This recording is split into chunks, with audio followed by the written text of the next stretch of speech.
Welcome to Evolved Sun. I'm your host, Matt Finch, and in this episode, we're going to talk all about service to self. In the past two episodes, we talked about polarizing in consciousness on the positive path or the right-handed path of evolution, and the polar opposite of the service to others path is service to self, or the negative path, or the left-handed path.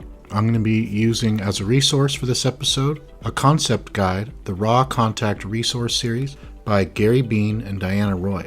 If you're unfamiliar with the raw material and the Law of One, I've done a lot of previous episodes and I've got a Law of One playlist.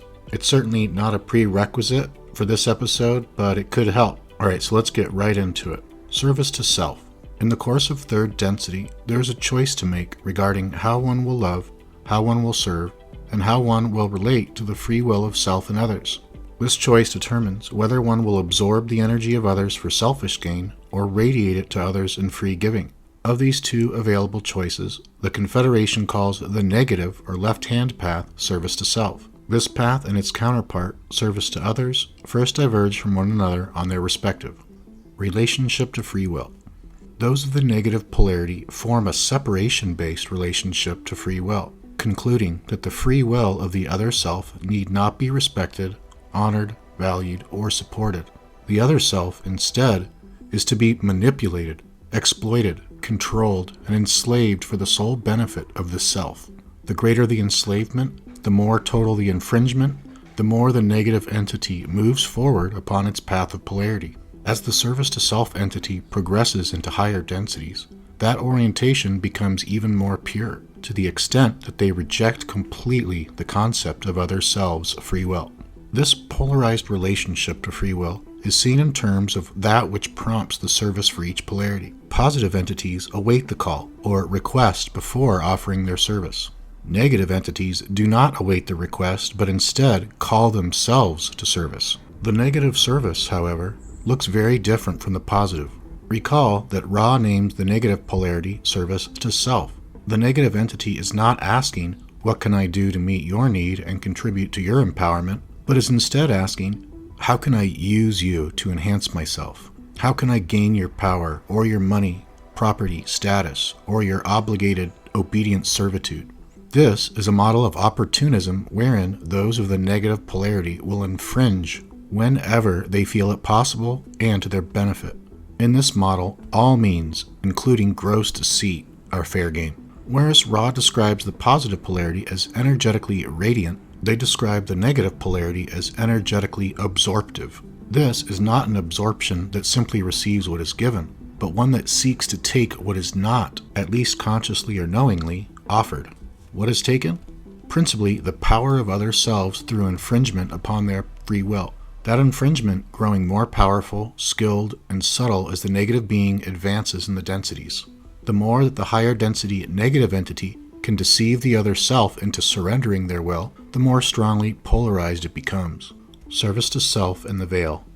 Both the positive and negative polarities awaken to their paths in a third density environment of separation, where the conscious mind is veiled, separated from the subconscious mind. But whereas the positive polarity seeks to lessen and see through separation, the negative polarity seeks power through intensifying separation. The first separation, as Ross says, is of the self from the self. The negative polarity sees the conscious self as separate, distinct from, and above all else, including its own subconscious resources. From this standpoint, no effort is made to seek guidance from the greater or higher self, much less other selves who may be viewed as non-entities, slaves, personal possessions, or completely without status. Separation and disregard for free will depend heavily upon the veil. In the veiled environment, the closing of the heart both causes and sustains the negative point of view. If you see the energy centers in their various colors completing the spectrum, you may see that the service to self-choice is one which denies the very center of the spectrum, that being universal love. Therefore, all that is built upon the penetration of the light of harvestable quality by such entities is based upon an omission. This omission shall manifest in fourth density as the love of self, that is, the fullest expression of the orange and yellow energy centers, which then are used to potentiate communication and adepthood. The veiling process is that which is a portion of the third density experience. Service to self in practice, control versus acceptance. If there are two words that most concisely describe the polarities in their attempts to promote either separation or unification, they are control in the former and acceptance in the latter. How these two energies diverge is a subject that seekers of both paths will explore through many lifetimes. We will only briefly examine how control on the service to self path is the diametrical opposite of acceptance. The positive path, the path of acceptance, is also called the path of that which is.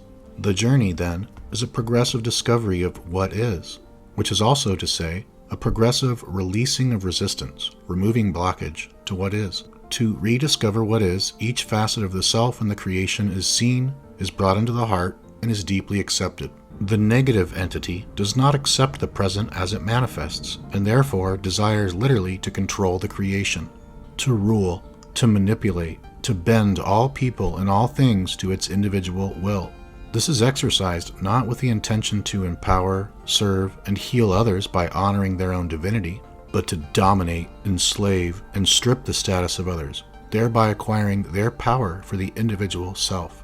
Insofar as possible, acceptance attempts to accept the free will of all things. Control, insofar as is possible, attempts to commandeer the free will of all things. The negatively oriented entity will program for maximal separation from and control over all those things and conscious entities which it perceives as being other than the self. The negative will use the three lower centers for separation from and control over others by sexual means, by personal assertion, and by action in your societies. The negative entity beholds the universe, other selves included, as that which shall be put in order, not an order which seeks to understand and cooperate with the inherent order of intelligent energy, but one envisioned and imposed by the individual. The negative construct is elitist. It is a dominator hierarchy in which those on the upper rungs suppress the free will of every rung below, bending, manipulating, and enslaving others to serve the self, and disharmony results.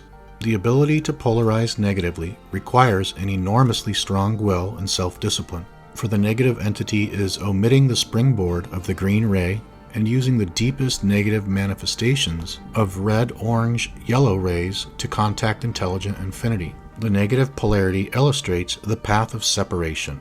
Instead of surrendering the personal will to the intelligent order of the universe, it aims to impose order through control, first and foremost upon the self. This creates a situation whereby, as the service to self entity polarizes more purely, it is not seeking external help or guidance from its higher self or other guides. The service to self-oriented entity will look to the situation for a path that offers the increase of personal power. Truth and honesty are valued only insofar as they serve this end. Eventually, service to self, as with service to others, will abandon its polarity to embrace the balance of love-light, light-love in the unity of sixth density. Alright, and that concludes this episode. There's actually several more pages in this concept guide on the service to self path. I find it very fascinating. It seems to me that it would be so hard to graduate to fourth density as a service to self polarizer. But if you look at the global situation right now, it's easy to see that service to self humans appear to be ruling the world, while at the same time disguising things so the general public thinks that these elites, these controllers, are actually wanting our best interest. According to this service to self section of the book, it seems like all they're doing is using the classic service to self strategies for them to increase their personal power and control and domination and enslavement of the human race to their will. And that's going to conclude our series on the service to others and service to self, paths of polarity. To a quick review, we are in third density right now, the density of making the choice. Everyone incarnate on Earth right now, if they don't want to get stuck in the reincarnation cycle in Earth or another third density planet, we need to choose one of the paths of polarity, either service to self or service to others.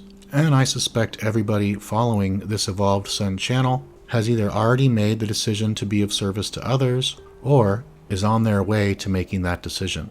Because if we don't make either decision, that leaves us in what Ra calls the sinkhole of indifference. And that means that by the end of our physical incarnation, we won't graduate to fourth density negative or fourth density positive. And since Earth is going to fourth density positive, that means that we'll just have to go reincarnate somewhere else on another third density planet for another approximate 76,000 year cycle, learning the same lessons over and over again, playing the same game. And with that being said, thanks so much, and I'll see you next time.